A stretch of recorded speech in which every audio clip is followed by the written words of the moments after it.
Okay, so I'm just going to introduce myself. My name is Tia Abdulhadi. I'm Habitat Philadelphia's community coordinator, working with the Brewery Town Sharswood Neighborhood Coalition to help build up their community network, outreach with residents, and get people connected.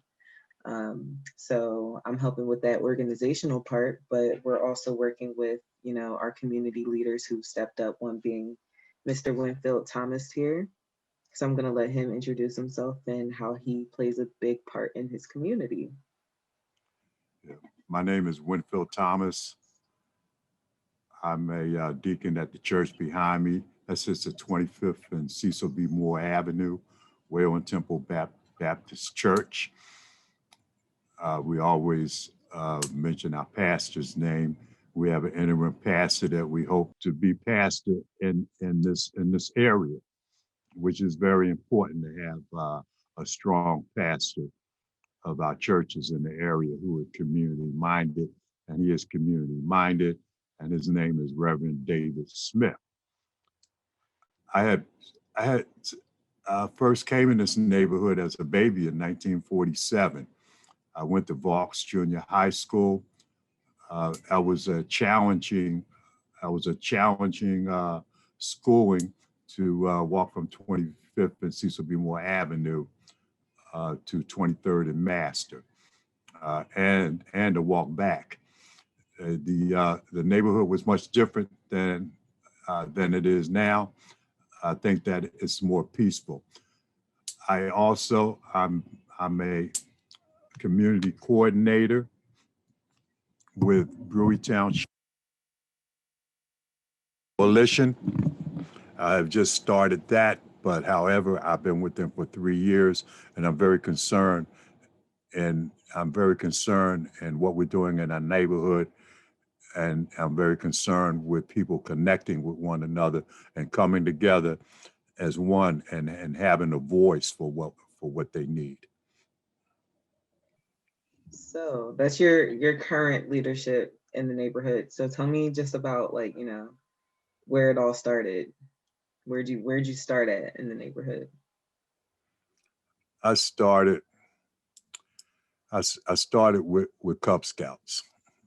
I Mm-hmm. started um, I started with being the Cub Master of Pac 98 at Wayland Temple Baptist Church, and from there to becoming a deacon, and there becoming more conscious of what's going on around me. Prior to that, I was I had a taste for drugs. However, I had that taste has left me, and now my new look and my new taste is for a better community for Brewery Town, Sharswood neighborhood. Thank you for sharing that.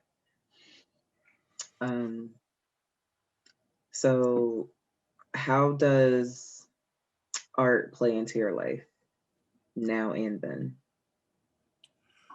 I, I always had I always had a passion for art. Um, I could never I was never an artist. I can't draw now. However, the colors and the lines, I just it just does something to me, that the way that they can use a palette and put colors on it and put it on a canvas, if that's what it is, because there's many different ways. Um, I appreciate art. I appreciate someone letting the creator use their hand and use their mind. Uh, regards to art, we had a mural on the wall across the street from the church of Doc Scratch, and someone had covered over it. We couldn't believe it, that it was there for 3 years and it just disappeared. Mm-hmm. There's someone that doesn't, it was someone who didn't like art or doesn't like art. However, our neighborhood needs to be artful. It needs to be artful for the kids so that they will see beautiful colors. My personal taste, um, I can't show you any art behind me right now except the church sitting there, but I do have some that I really like. And I like a Romare Bearden. He's one of my favorites, and Jacob Lawrence is one of my favorites. He has some beautiful work in regards to Black folks coming from the South to the North. He did a beautiful collection there, and also, but my taste for art is good, and we need to see art, and we have a beautiful mural down on Ridge Avenue and Oxford Street. The the mural that we have there, the mural that we have there, Pearl Bailey sits in the middle, and it represents the jazz that was on the Ridge Avenue and Cecil B. Moore corridor uh, in the Renaissance days, back in the 20s or the 30s, the 40s or 50s. It also has a husband on it.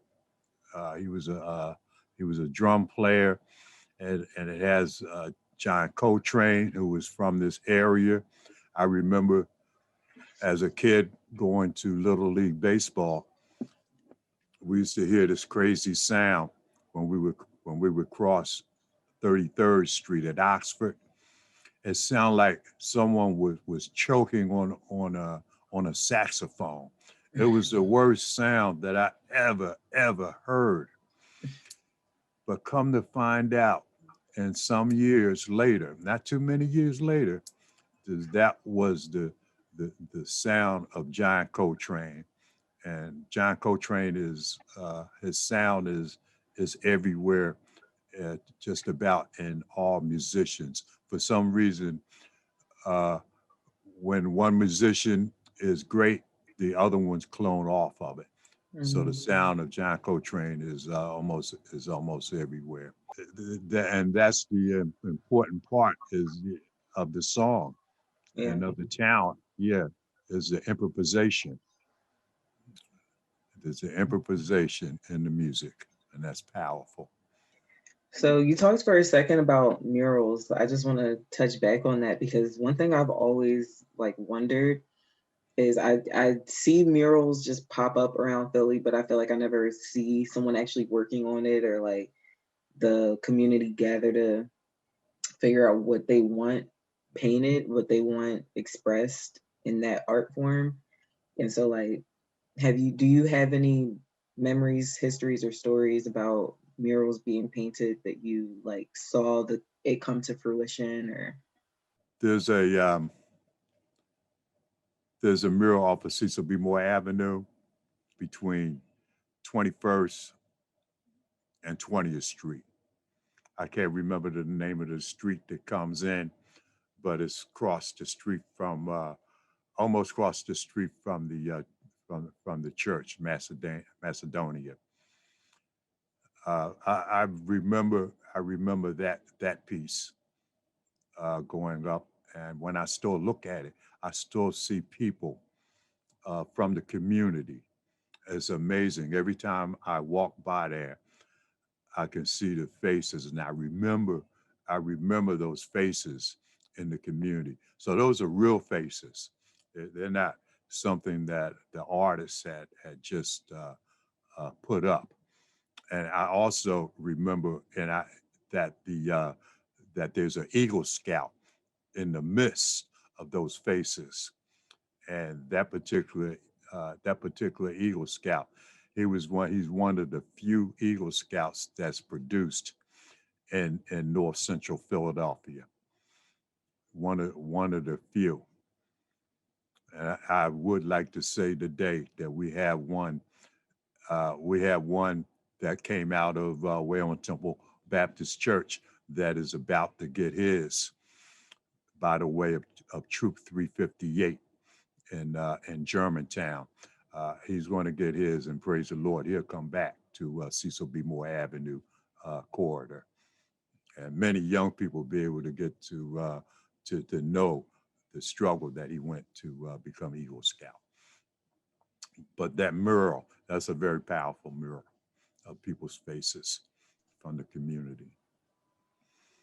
You know, that also makes me think about how sometimes it seems like the only way for Black folks to express their art or show their artistic talent in these types of communities, in our types of communities, is either tagging, or if they have the opportunity to paint a mural, then that's, obviously the better option. But it's either like something like that or singing in the church. And it kind of seems like between those two things, that's our main ways of showing the talents of our kids. Um, so I don't know, I thought that was interesting and something to bring up because I never thought about it like that until now. But Yeah, and as you, since you had spoke of it, we need more kids singing in the church. yeah, because now we're definitely deprived of that. Like I miss church for sure. Um, my favorite part about church is the gospel. The first part being everybody just getting in the spirit musically. Like that's just like Yeah, priceless to me. And I'm so sad I haven't been able to do it in so long. Um, but that's yeah. So what are kids doing now to express their artistic talent if we can't really go outside, we can't gather at church? Probably seems like a lot of creativity is being suppressed right now. uh, believe it or not, this past Saturday, one of the young ladies, I think she's 13, um, but she goes to the settlement house in Germantown, and they had a recital that they had did on on Zoom to say, and it was very nice the way they were all in their own house in their own homes, but it was nice the way that each kid had their instrument and performed, and it was set up pretty nice. But saying that in the church, we have to be in the church, and they have to be in the church, and hopefully we'll see that next year. It seems like, congregating for music or concerts is like taboo to even speak about anymore. But I was just curious about like back in the day, where did Black folk gather for music or concerts, or like where was that all happening at? Yeah, and uh, that was happening at the Uptown Theater. The Uptown Theater is historic. It's in the minds. It's in the minds and memories of many people. We think about the Uptown. When I think about the Uptown, I uh, I think about I think about Smokey Robinson singing, and he's getting too close to the stage, and all the girls are hollering, and praise the Lord, he doesn't slip or anything. But there's been times that he would slip right there, and the excitement that went on in there, and James Brown, he was just the top of the bill. But so many acts, and thinking about it, you brought back the name Georgie Woods, the man with the goods. He was. Are you familiar with Georgie Woods, the man with the goods? No, tell me about them.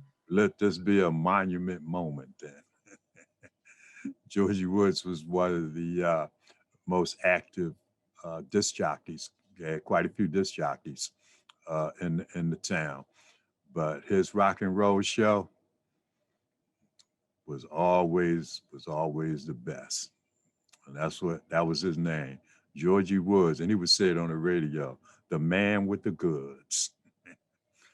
But it was a very exciting. It was a very exciting time to live in North Philadelphia and to be able to go there over to the Uptown Theater. Okay. Yeah, you made me start thinking about like other celebrities. So I just want to take a second to point those out. So we have Will Smith from West Philly. Yeah. We have, I forget where Jill Scott is from. I think she's from the county. I'm not Uh, sure. she's from North Philly. Oh, she's from North? Okay. Yeah, she's from like a couple blocks from right here where I am at 25th and Oh Ridge. wow. Okay. All She's right. from 23rd Street, I think. Uh Eve, I don't know where she was born, but I know she went to Martin Luther King High School because she went there with my mom and my aunt. Mm-hmm. Or no, I'm sorry, my cousin, because she's younger. My mom is older. Um, then we have Kevin Hart. I went to where he went to elementary school is the same building I went to high school. And he also went to high school at Washington up here in the Northeast. That's where my brother went to high school. Um, and then someone new, you probably never heard of her, but her name is Tiara Wack, and we also went to the same high school together. She's very new. She's just now getting popular, but she's a great artist. Very Missy Elliott like. Oh, Very yeah, innovative musically, very creative. yeah. Um, who else? Who else? I know I'm missing people, but do you know Mhm. anybody? Yeah, I do. There was a young fella about a year older than me, and he went to Germantown High School, and he became very successful. But before he got his fame, he used to play at this club on Ogontz Avenue called Ciro's, and they were called Raw Soul, and they had a large band. It had about 10, maybe 10 different guys at least. But the stage in Ciro's was so small that it was only like about a foot high, but they all gathered on this one stage, and it was unbelievable how everyone would come and dance right before them. And one day we had woke up. I mean, we really, like in the morning where somebody tells you something on the news. The news it said that Frankie Beverly had left Philadelphia. That was a sad day when Frankie Beverly left Philadelphia. But of course, he went on. He's still singing. He's in his 70s. He's still singing though. But I think that he has maybe like a younger voice, like in the background. So when they hit some of them high notes once in a while. I didn't say that, Frankie. Okay, but he does come home. He comes home to the Dell around Labor Day, and we can still hear him and still hear him play. There's someone named Sheila Ferguson. She sings in the 3 Degrees. She was sort of the one in the tall one in the middle. We still do Facebook. We were in the same class at Germantown, and one of the other 3 Degrees, because it was two of them. Helen. Hmm. But yeah, Philadelphia is just a talented city. Yeah. There's probably some more young folks that yeah that came. There are some more young folks that came from this area, rather than even the older folks. My Yeah. favorite older artist, my favorite older Black artist is Frankie Lyman and the Teenagers. Did you listen to Oh, them? yeah. Yeah. I don't know why. I don't, but they're just my favorite. I have records right here. Actually, it's right here. Wow, I just found it that fast. You can't see it because of my Oh, I background. almost saw it. You Wait, almost saw it. Oh I'm gonna yeah, take it's sort of rolling a little bit. Yeah, we can't see it. It rolled a little bit. Yeah. Oh yeah, look at that. Frankie Lyman, rock and roll. yeah, Yes, indeed. I love that. I love that sound. I love the pitch. I love that high sound. His voice is phenomenal, and his songs are just right. yeah. Um, I still listen to records like I'm 60, but I love vinyls. I love the sound of it. Like the thing my generation is missing is like that tangible part of art, of music specifically, because everything is digitally produced now. But like there's something about hearing the scratch of a record or like the crackling before the audio plays, Mm, that just makes it feel so like real, you know? Like if yeah. I want to rewind it, I got to actually pick up a needle and put it back Mm, down. yeah. Right. Um, Right. so yeah, I love music. I went to high school for singing. That was my major, Yeah, and you have a strong voice. Uh, yeah, that's actually not quit, but I switched my major over to visual arts instead of vocal because, as you can hear, I have a deeper voice, and it was only getting deeper and deeper, and so I asked my choir director if I could switch to tenor, and she wouldn't let me. So I was like, okay, well, this isn't for me anymore because well, you were alto. oh yeah, I was an alto too, but even that was too high for me. Like my range just shifted down. Um, Yeah. did you sing? Did you sing in choir or in church or anything? Yeah. My best friend, while I was trying to recover from the streets, Mm-hmm. he invited me to come to choir rehearsal. They had choir rehearsal over his house, but I would never go. Like on Wednesdays at I think they met at 7 o'clock. They would just drive up and the street would be full of cars and they would go into his mother's house and you could hear them singing from if you're outside or in the neighborhood because they was like singing in the living room. Mm-hmm. And I couldn't believe because his family always said, you know, you can't sing. But this one day he said, you know, you really need to come over. Why don't you come over to the choir rehearsal? And I did. I went to the choir rehearsal and, and even though they would pull my coat if I sang too loud, if they didn't want me to sing at all, they would pull my coat. But I was okay. I was okay with that. And and we had some really beautiful gospel songs, and I miss it. And what we had most was harmony. Mm-hmm. Harmony is a special word, and harmony brings love and peace.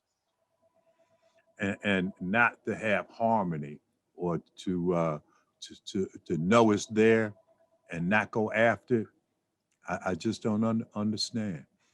I think that's like the best principle that choir can teach. Like even if you can't sing, I still would suggest everyone to either try to sing in a choir or either just even just watching a choir, but being a part of a choir teaches you unity. It teaches you harmony, like you're saying. Like you have to blend in, but at the same time have the confidence to let your voice be heard. You know, it's that balance of both of them. And I just think being in choir, because I've been in choir like my whole life, either in school or Hmm. I never sang in a church choir, but just being in a choir is a very fundamental thing about teaching unity and harmony. And I completely agree with what you're saying. Yeah, I don't hear enough of it. Yeah. I hear a lot of singing, but I don't hear enough harmony. Yeah. In what ways do you think our artists, Black artists, are underappreciated? I think that um, black artists they've always been treated different than any other artist. They were always singing the hardest, Hmm. but getting paid The least. the least. I we see movies that bring that out. Hmm. I remember in the movie Cadillac, Hmm. they showed that Little Richard fought against that. Um, As a matter of fact, I don't think he ever apologized. Well, he really needed an apology, the way that they had stole his music, and that's a crime. That All of is it, all of it was stolen back then. your music is something that the creator gave to you, and he gave it to you for it to be shared in some kind of way, but not stolen from you. Okay. It's a crime, and it's not even addressed as as it should be, Yeah. even today. Artists may make he may make they may make a lot of money, but somebody else is making that money too, Yeah. and they should never be. We should never be satisfied or complacent as a black artist, because you may be getting paid, but somebody else is not getting paid. Hmm. Or you that we have to be more conscious and cautious of that exploitation of managers, because I think a lot of Black people are conditioned to think that they have to be managed or overseen. You know, that's part of our history, that we're always being overseen by somebody. And it depreciates our instinct to have that autonomy with our own talents, our own abilities, our own what we already have. So when artists come out, a manager snatches them up quick, fast, and in a hurry so that they can manage them and manage their finances. And then that's how we end up with all of our artists on Unsung talking about how their manager stole this and they stole that and they were exploiting them and not paying them right. Um, so I think that that's something that we should talk about more in our community, because we need to be empowering our people to manage their own art, their own business. Yeah, I was um, I was pretty taken when Beyonce dropped Lemonade. Hmm. Yeah, I was pretty. Yeah, I remember I had went on Title. I said, "Well, let me go on Title and get my copy." And I went on Title to get my copy. And once she had done that, the not that they're getting paid a lot of money, but it changed the industry Hmm. when she dropped that song. It's not even a song. Well, you can buy it any kind of way that you want. You can buy the Yeah. video. You can buy She's very, the her and Jay-Z are very strict about how they display themselves, how they share their music. Sometimes it's only a limited offer, like you got to get it while it's hot, where like they'll take it off a platform real quick. Um, so yeah, they don't play about that. They don't let anybody play in their money or steal any of their content. They're very strict about that. But that's how you have to be, because it's in our history that someone will come steal it if you're not protecting it. Yeah, I Um, was wondering, yeah, what could we possibly do to help musicians? Maybe and that. that was one of the questions I was going to ask too. It was, how can new residents in our neighborhoods connect with older residents to uplift and expose all the Black talent in the neighborhood? I don't know. Hmm. How can we do that? How can we get new residents, our newer generation, and our older generations to connect and come together to share talents, to learn from one another, and to uplift both styles of artistry. Mhm. Sounds like a good talent show at least. We should have more of those. Like Yeah. I love talent shows. I I, don't know why. It seems like other people aren't always for it, or they don't want to, like, if there was funding or like, I don't know, some sort of like people definitely saying that they wanted to see that, I would be the one to put it together. And I have put it together in college before.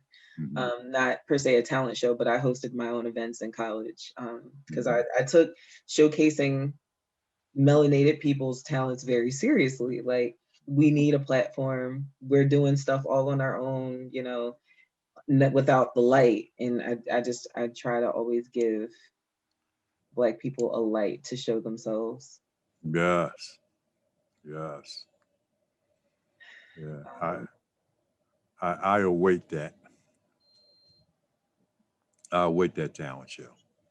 okay, I would, if the Sharswood residents came together and said that that's what they wanted to do, You, I'd be so excited.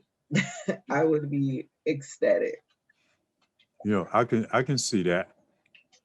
I can see us having a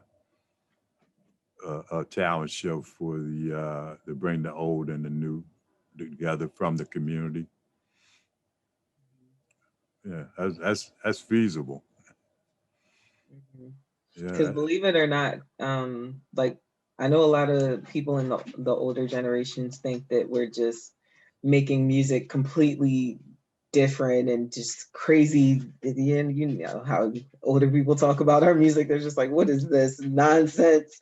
But really, we pull almost everything from older music. It just sounds really different. But almost a lot of everything that we do comes from it. We just completely rearrange it so that it's like almost unidentifiable, but the same concepts are coming from older musics. Like, the me and my partner were listening the other day to what's his name, like the father of, like, the real father of hip hop, the guy who is um, it like Master something. uh, um, Doc. Because there was different stages Yeah, of, with like, different stages. Yeah, of the founding of rap. Like, there was yeah, a stage for Dr. Dre, because that he started that next phase of like modern production, right? right. Sugar Hill Gang. Yeah, I was going. I was. I couldn't get it out, but if I didn't have anything in my collection, I always had Sugar Hill Gang. That I had. I had Sugar Hill Gang. Yeah. So they were like original, like, this Yeah, is starting the wheels, and then I, everyone else, started finding yeah, their own lanes within hip hop. exactly. And, Yeah. and I didn't even know that it was hip hop or it was new. Yeah. Because it was so close to whatever was right before it, right? Yes, Right. yes. And it when you look at it and you start like breaking it down and looking at it from a whole, you see like where it started to change little by little, but at the time you don't really notice it. Yeah. Like, even in my generation, so I grew up listening to early 2000s hip hop and R&B, and slowly somewhere it turned into trap music, and I don't know where it happened. I would have to really like sit back objectively and look at it for, like, but I do know that, just like, for I don't know what generation it corresponds with, but just how Dr. Dre was like that father of modern beat production, we had Soulja Boy, who was the founder of like music videos in the way that we have them now, and sharing music on YouTube. And he's like he founded so many artists that we listen to now, Mm-hmm. because he was displaying his music in a way that, like, now we have little dances to it, and that's where all those little dances come from now. So he Yeah. started all of that. You did a Um, little too fast for me. yeah, I can get I can get the slow beat though. yeah, I can get the slow beat. Artists they grow like that. They change. Miles Davis was like that. When we listen to Miles, like from the 40s, that's one sound. Then when he gets to the late 50s, it's another sound. And when he gets to the like in the 60s somewhere, it begins to become fusion, Mm-hmm. and it becomes to get uh, uh, different. It doesn't sound like the bop that we used to hear him play. Matter of fact, his music, I'm not sure if Soldier Boy is like this, but once Miles once Miles changed his music, he if you go to the concert, he doesn't go back. You're not gonna hear that. He will not play his old music. He's only going to play what he's playing now, and that's the only music that you would hear if you went to sing. And before he had passed, Quincy Jones had called him up on the phone and said, "Miles, you know you're getting a little old now, and we're going to need to record those songs because since he didn't play them, they didn't have any recordings, no live recordings of them." And I could appreciate and respect that though. Like Mhm. music sometimes is just like Just move on. metaphorically it's the now. It's how we're feeling right now, you Mhm. know. So like recording it kind of takes away some of that, but Mhm.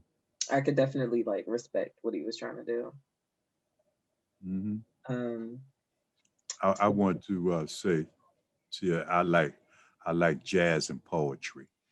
I was That just is about just the because I was just that about to navigate the because I would conversation to like Billie Holiday and Ella Fitzgerald and that I type love of I love their voices. They're soothing. yes. They're relaxing, and I still use that. I still use music to change emotions. Yes. But jazz and poetry together, that is beautiful. Yes. I was bringing that up because I wanted to say I wanted to have and I will one day. I want to have the opportunity to do poetry and spoken word over jazz because I feel like it creates a whole different like feel. And I never had the chance to work with a live band yet, but I definitely want to do that because the two just go together like milk and honey. It's perfect. Perfect. Perfect. Yeah. We need more poetry. I think that's kind of getting lost now.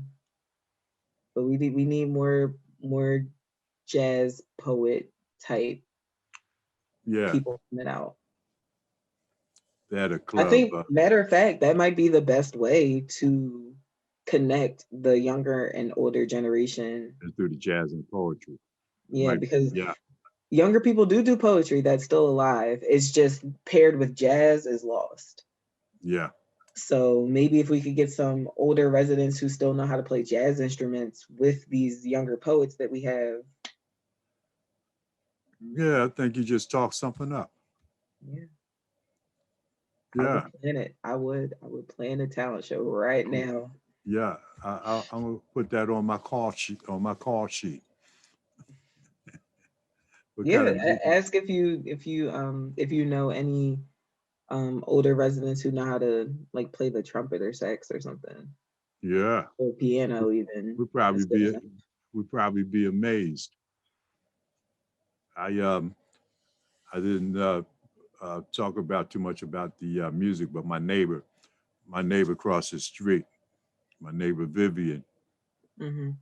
she had passed, but she had a crew that used to come over, and I was still like in the streets, but Hmm. but she still let me come over, and I met her. I met her crew, but come to find out, they were all musicians in this area, like during the 40s and the 50s. And there was a young lady of hers, a friend of hers named Dottie Smith. Dottie Smith was when Barry Gordy was making Lady Sings the Blues, Mm-hmm.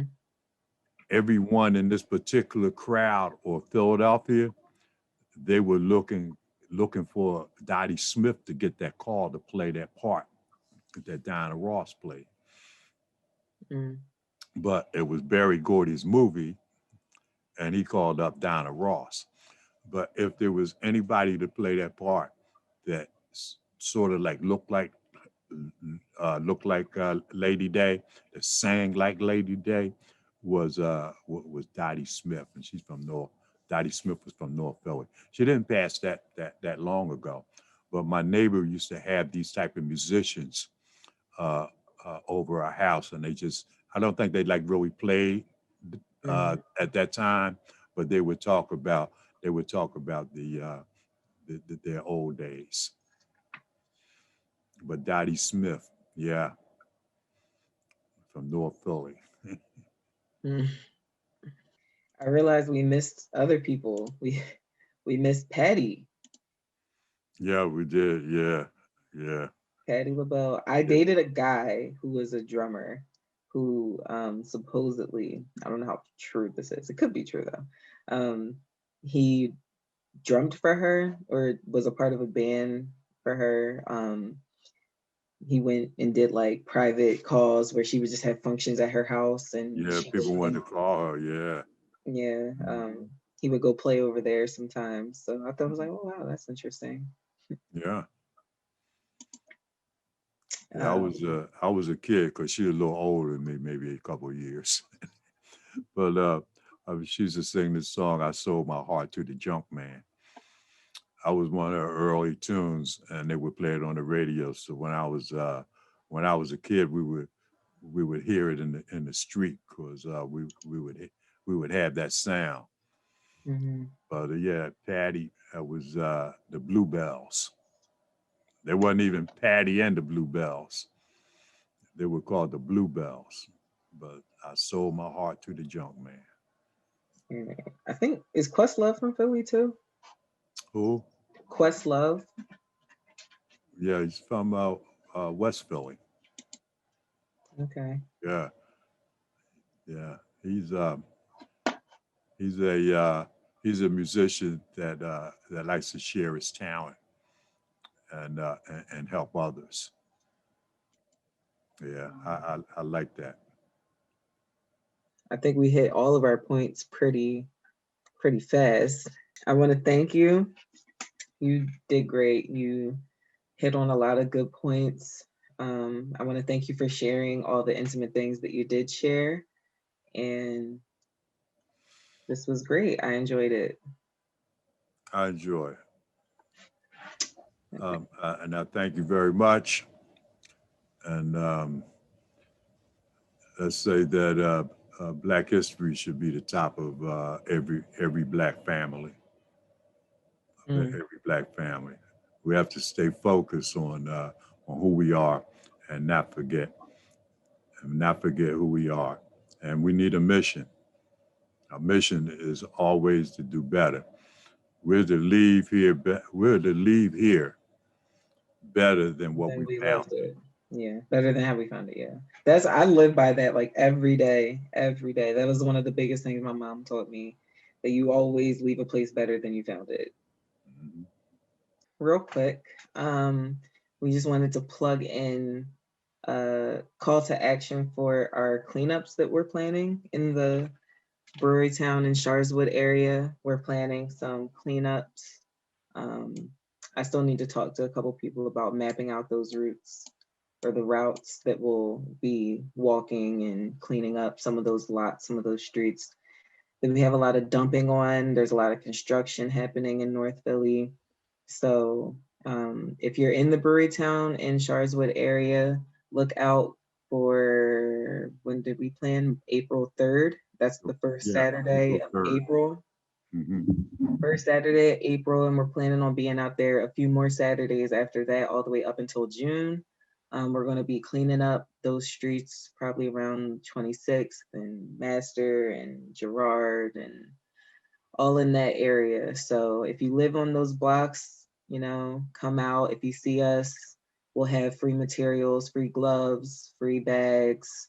If you want to help clean up the community, we'd all greatly appreciate it. Love to see you out.